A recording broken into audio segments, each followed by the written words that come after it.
நேயர்கள் அனைவருக்கும் எனது இனிய வணக்கம். நான் உங்கள் டிஜே சுந்தரபாண்டி, சிவகாசியிலிருந்து. நேயர்களே, தற்போது நம்ம பார்க்க போகிற விஷயம் அப்படின்னு பார்த்தீங்கன்னா, இந்த 2025ஆம் ஆண்டு கோச்சார கிரகங்கள் உங்களுடைய வாழ்க்கையில் என்னென்ன விஷயங்களில் மிக கவனமாக இருக்கணும் அப்படின்னு சொல்கிறாங்க, என்னென்ன விஷயங்களில் நீங்கள் சந்தோஷமாக இருக்க முடியும், நினச்ச நல்ல விஷயங்கள் எதுவும் நடக்குமா, இந்த மாதமாவது என்னுடைய வாழ்க்கையில் ஒரு மாற்றம் வந்துடாதா, ஒரு சில விஷயங்கள் நான் மனசுக்குள்ளே வச்சுருக்கேன், அது நடந்துச்சுன்னா மிகப்பெரிய ஒரு முன்னேற்றம் ஏற்படும் அப்படின்னு சில எதிர்பார்ப்புகள், பல பிரச்சனைகளிலிருந்து வெளியே வரணும் அப்படின்னு நினைக்கிற எதிர்பார்ப்புகள் அப்படிங்கிற அத்தனை விதமான செயல்பாடுகளும் இந்த ஆகஸ்ட் மாதத்தில் நீங்கள் எதிர்பார்க்காத நல்ல விஷயங்கள் நடக்கப் போகிறது. அப்போ கிரகங்கள் எங்கெங்கே இருக்காங்கிறத நம்ம பார்த்துக்குவோம். அதாவது மாத பலன் அப்படின்னாலே நம்ம ஃபஸ்ட்டு யாரை மேன்மைப்படுத்துவோம், முதன்மைப்படுத்துவோம் அப்படின்னா சூரிய பகவானை தான் நம்ம அடிப்படையாக வச்சு தான் நம்ம மாத பலன்கள் பார்ப்போம். இந்த ஆங்கில மாத பலன்களில் வந்து பார்த்திங்கன்னா சூரியன் வந்து 2 ராசிக்கு கிடப்பார். தமிழ் மாதத்தில் வந்து மட்டும்தான் ஒரு சூரிய பகவான் ஒரு ராசியில் இருந்து கிட்டத்தட்ட 30 நாட்கள் 31 நாட்கள் வந்து ஒரே ராசியில் உட்காந்துருப்பார். ஆனால் ஆங்கில மாதம் அப்படின்னு சொல்லி இப்போ பார்க்கும்பொழுது சூரிய பகவான் 2 ராசியில் நகர்ந்து செல்வார். அப்படிங்கும்பொழுது இந்த சூரிய பகவான் உங்களுடைய ராசிக்கு எந்தெந்த இடத்துல இருக்கிறாரோ அதனுடைய அடிப்படையில் நீங்கள் உங்களுடைய எதிர்பார்ப்புகளை பூர்த்தி செய்ய முடியுங்கிறது கணக்கு. அப்போ சூரிய பகவான் வந்து பார்த்திங்கன்னா இந்த மாதம் ஆரம்பத்தில் கடக ராசியில் இருப்பார். 17/8/2025 முதல் சிம்ம ராசிக்குள்ளே நுழைஞ்சிருவார். புதன் பகவான் வந்து பார்த்திங்கன்னா கடக ராசியில் தான் இருப்பார். செவ்வாய் கன்னி ராசியில் இருப்பார். கேது பகவான் சிம்மத்திலும், அதே போல் வந்து பார்த்திங்கன்னா ராகு பகவான் கும்ப ராசியிலும் அமர்ந்திருக்கிறார். சனி பகவான் வந்து பார்த்திங்கன்னா இப்போ மீன ராசியில் தான் இருக்கார். ஆனால் அவர் என்ன பண்ணுறாரு, வக்ரமாகி உட்காந்துருக்கார். வக்ரமாகி உத்திரட்டாதி நட்சத்திரத்தில் வக்ரமாகி ரிவர்ஸில் உட்காந்துருக்காரு அப்படின்னு சொல்லி பார்க்குறோம். அதே போல் குரு பகவான் வந்து பார்த்திங்கன்னா மிதுன ராசிக்குள்ளே தான் இந்த மாதத்தில் இருப்பார் அப்படிங்கிறது கணக்கு. அதுக்கடுத்து சுக்கிர பகவான் வந்து பார்த்திங்கன்னா மிதுன ராசிக்குள்ளே கிட்டத்தட்ட வந்து பார்த்திங்கன்னா இந்த மாதத்தில் 21ஆம் தேதி 8ஆம் மாதம் 25 வரையும் என்ன பண்ணுவார்னா மிதுன ராசியில் பயணிப்பார் அப்படிங்கிறது கிரகங்களுடைய அமைப்பு அப்படின்னு சொல்லி பார்க்குறோம். ஸோ இந்த கிரகங்கள் தான் உங்களுடைய வாழ்க்கையில் இந்த மாதத்தில் கோச்சார பலன்களுடைய அமைப்பில் 20% உங்களுடைய வாழ்க்கையில் ஒரு முன்னேற்றத்தை கொடுக்க போது. வாங்க உங்களுடைய ராசிக்கான முழு பலன்களை நீங்கள் பார்க்கலாம். சிம்ம ராசி அன்பர்களுக்கு 2025ஆம் ஆண்டு ஆகஸ்ட் மாதத்தில் கோச்சார கிரகங்கள் என்னென்ன விஷயங்களில் மாற்றத்தை கொடுக்க போகுது. மாற்றத்தை எங்கெங்கே கொடுக்க போகுது, கிட்டத்தட்ட ஒரு 3 மாத காலமாக மன அழுத்தத்தை தான் அதிகமாக கொடுத்துருக்கேன். அதுவும் கிட்டத்தட்ட சிம்ம ராசியில் உள்ள மக நட்சத்திரக்காரர்களுக்கு அதிகமான மன அழுத்தம், அதிகமான போராட்டங்கள் அப்படிங்கிறது கிரக ரீதியாகவே ஏற்பட்டிருக்கு. அதாவது ஃபஸ்ட்டு ஒரு விஷயத்தை சிம்ம ராசி என்பர்கள் புரிஞ்சுக்கிறணும். உங்களுடைய வேகம், விவேகம், ஆற்றல், செயல்பாடு எல்லாமே சரியான முறையில் இருக்குங்கிறது உங்களுக்கு தெரியும். நீங்கள் நேர்மையாக நடக்கணும்னு ஆசைப்படுவீங்க, கூட இருக்கவங்களும் அப்படி இருக்குன்னு ஆசைப்படுறது தப்பு இல்லை. ஆனால் இப்பயும் சொல்கிறோம், எப்பயும் சொல்லுவேன், உங்களுடைய ராசிக்கு 7ஆம் இடம் என்று சொல்லக்கூடிய நட்பு, உறவு, இது எல்லாமே வந்து பார்த்திங்கன்னா நீங்கள் சொல்கிற விஷயங்களை எதிர்மறையாக செயல்படுத்த வேண்டிய சூழ்நிலை கிரக அமைப்பில் இருக்குது. ஏன்னா உங்களுடைய ராசியில் யார் உட்காந்துருக்கான்னு நல்லா பாருங்கள். கேது பகவான் உட்காந்துருக்கார். கடந்த கிட்டத்தட்ட கேது பயிற்சி வீடியோ பார்த்திங்கன்னா தெரியும், ராகு கேது பயிற்சி வீடியோ பார்த்திங்கன்னா நம்ம சொல்லியிருப்போம். கேது பகவான் ராசிக்குள்ளே அமர்ந்திருக்கிறார். உங்களுடைய ராசிக்கு 7ஆம் இடத்துல யார் உட்காந்துருக்கா, ராகு உட்காந்துருக்கா. இங்கே தலைன்னா அங்கே வாள், அங்கே வாளுன்னா இங்கே தலை, அப்படிங்கிற மாதிரி தான் நீ என்ன சொல்கிறது நான் என்ன கேட்குறதுங்கிற விஷயங்கள் இயங்கும். அப்போ இந்த விஷயங்கள்லேருந்து உங்களை நீங்கள் பாதுகாத்து கொள்ள வேண்டும் என விருப்பப்பட்டால், உறவு நல்ல ஒரு ஒற்றுமையாகணும், அல்லது பொருளாதார விஷயங்களில் தடை ஏற்பட்டிருக்கு, நீங்களாம் வாண்டடாக ஒரு ஓடாத பஸ்ஸில் ஏறி உட்காந்துட்டீங்க, அந்த பஸ்ஸை நகர்த்தணும் அப்படின்னு நினச்சிங்க அப்படின்னா நம்மளுடைய சிம்ம ராசி அன்பர்கள் கீழே உள்ள வாட்ஸ்அப் நம்பருக்கு உங்களுடைய டீட்டெயில்ஸ் அனுப்பிவிடுங்க. ஐ மீன் என்னென்னா சிம்ம ராசி என்ன நட்சத்திரங்கிறதையும் உங்களுடைய வயதை மட்டும் அனுப்பிவிடுங்க. உங்களுக்கு அதுக்கேற்ற ஒரு வழிபாடை சொல்கிறேன், ஓகேவா? அதை நீங்கள் ஃபாலோ பண்ணுங்கள்.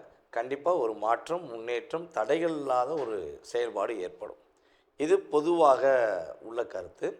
அதுக்கடுத்து வந்து பார்த்திங்கன்னா, நம்மளுடைய சிம்ம ராசி அன்பர்களுக்கு இந்த கோச்சார கிரகங்கள் என்னென்ன மாற்றத்தை கொடுக்க போகுது அப்படின்னா, நீங்கள் ரொம்ப நாளாக யோசித்து இதை பண்ணலாமா, இதை பண்ணால் நன்மை கிடைக்குமா, இதை பண்ணுறதுக்கு நம்ம பல முயற்சி எடுத்துட்டோமே, தடையாகவே இருக்குது அப்படின்னு நினச்சிருந்தீங்க அப்படின்னா, அந்த காரியத்தில் நீங்கள் வெற்றி காண்பீர்கள். உங்களுக்கு அத்தனை விதமான பிரபஞ்ச சக்தியும் உதவி உங்களுக்கு கொடுத்து, உங்களால் முடியுங்கிற தன்னம்பிக்கை மீண்டும் உங்களுக்கு கொடுப்பதற்கான ஒரு பாக்கியம், செயல்பாடுகள் ஏற்பட போகுது என்பதை பார்க்குறோம். அதுக்கு அடுத்து வந்து பார்த்திங்கன்னா, வேலையில் ரொம்ப அழுத்தம், போராட்டம், எனக்கு வேலை பார்க்கவே பிடிக்கல, இந்த இடத்துல இருக்கவே பிடிக்கல, என்ன புரிஞ்சுக்கிறவே மாட்டேங்காங்க அப்படின்னு வருத்தப்படுற சிம்மராசி அன்பர்களாக நீங்கள் இருக்கீங்க அப்படின்னா, உறுதியாக பிடிக்காத இடத்திலிருந்து வெளியே வந்து பிடித்த இடத்தில் நீங்கள் வேலை செய்வதற்கான வாய்ப்புகள், சூழ்நிலைகள் அமைகிறது.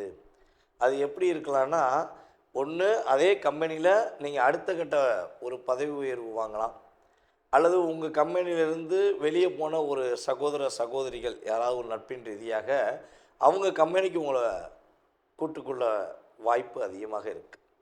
அப்போ இவ்வளோ விஷயங்கள் நடக்குதுல்ல, நல்ல விஷயமாக நடக்க போகுது.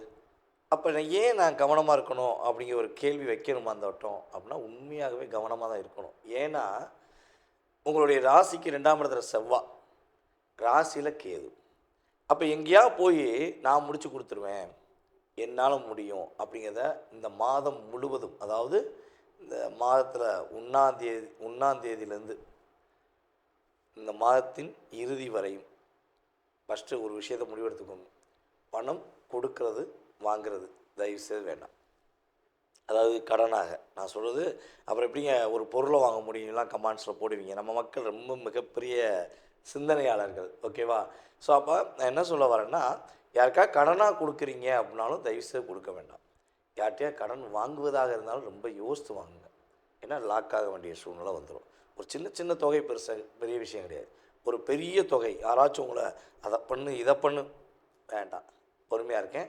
ஆவணி 17, அதாவது ஆவணி மாதம் பிறந்த பிறகு கிட்டத்தட்ட சூரியன் உங்களுடைய ராசிக்குள்ளே வரந்தனியும் ஒரு 17ஆம் தேதி வரையும் பொறுமையாக இருங்க.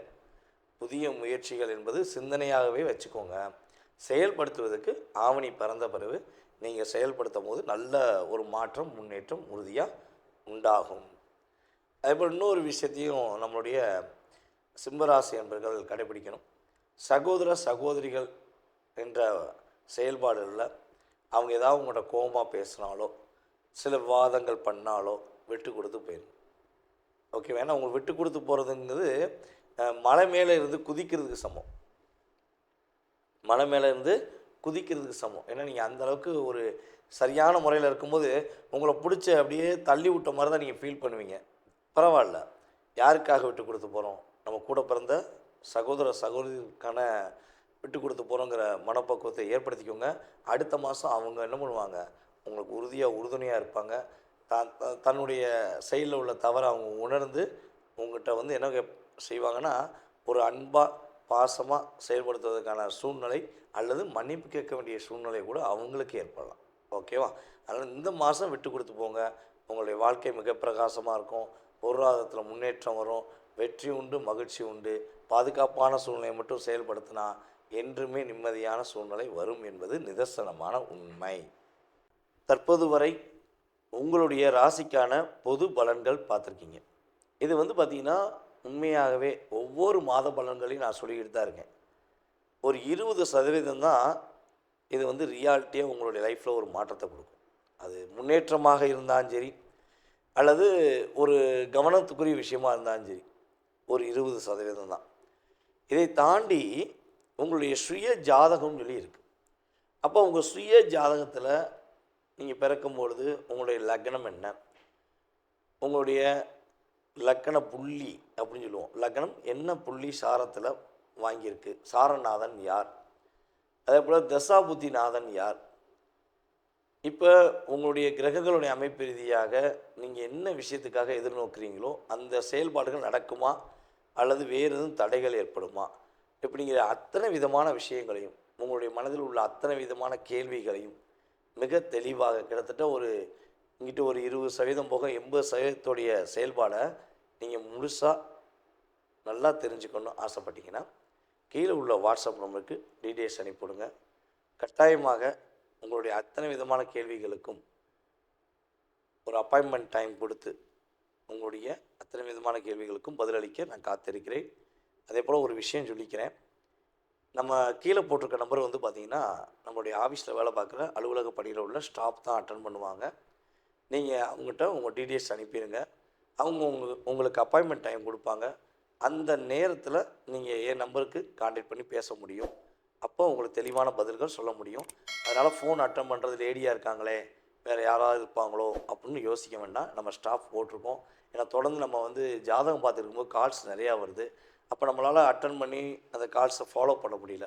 அதுக்காண்டி தனிப்பட்ட பொருளில் கிளைண்ட்டை பார்க்கும்பொழுது, அதான் நீங்கள் என்கிட்ட பேசும்பொழுது என்னுடைய நம்பருக்கு வர்றதுக்கு முன்னாடி கம்பெனியில் ஃபாலோ பண்ணிட்டு என்னை ஃபாலோ பண்ணுற மாதிரி வச்சுருக்கேன்.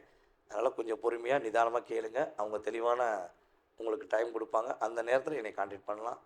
அதாவது கிட்டத்தட்ட இந்த நம்மளோட யூடியூப் சேனல் மூலமாக எல்லா ஊர்களிலிருந்தும், எல்லா மாநிலத்திலிருந்தும், எல்லா வெளிநாடுகளிலிருந்தும், அமெரிக்கா முதல் ஆஸ்திரேலியாவிலேருந்து, சிங்கப்பூர்லேருந்து, மலேசியாவிலேருந்து, கன்னடாவிலேருந்து, இன்னும் விட்டு போன அத்தனை விதமான பகுதியிலிருந்தும், வெளிநாட்டில் இலங்கையிலாம் நிறைய நம்மளுடைய சகோதர சகோதரிகள் நம்மகிட்ட பேசியிருக்காங்க.